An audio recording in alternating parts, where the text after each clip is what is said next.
كده احنا عندنا سفاحين في البلد واحنا منعرفش.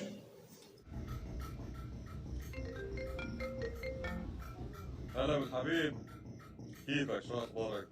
هوب هوب، رايح فين انت؟ خلي بالك انت بتطلع لفوق، ها التليفون مش وقته دلوقتي، احنا في وقت شغل. خالد؟ ايه والله. لا حاليا ماني مسافر والله، بالكويت. ما راح اسافر انا حاليا. مكيف خالد. بدك تيجي تحلق؟ ايه بس انا حاليا عندي زبون. ايه بخلص انا وبكلمك. يعني المشكلة ان انت عارف ان هو عندك زبون، بس طب ليه تطلع الجامدة اللي فوق ده؟ رايح فين تاني؟ موديه فين؟ انت بتعذبه كده مش بتحلق له.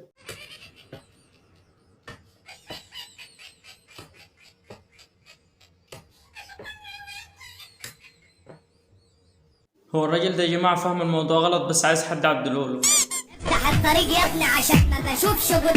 انا مش فندمية ما عادي يا غالي، ممكن تشتري نضارة. في طوكيو. في طوكيو يا جماعة هنجرب اغرب كوباية قهوة هتشوفها في حياتك. يلا بينا.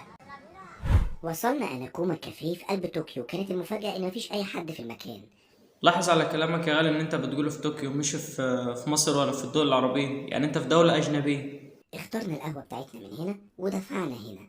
طلع لنا الريسيت أو الوصل، ادينا للدبدوب، ادانا كوين فيه هدية. الغريبة في ده كله، انا لو شفت الدبدوب ده في الشارع ممكن اجري منه. جه وقت الأكشن والقهوة جاية في السكة. لو عايزين تتابعوا حاجات أكتر عن طوكيو واليابان ما تنسوش تعملوا فولو.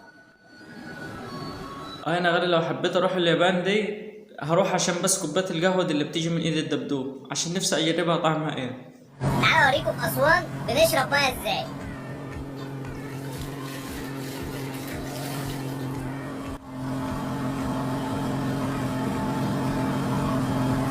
انضف ميه في العالم.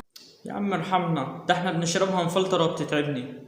كانت قلبي ما طلعتش دي عالطاير. كلمة بطلة قليلة دي بطاير.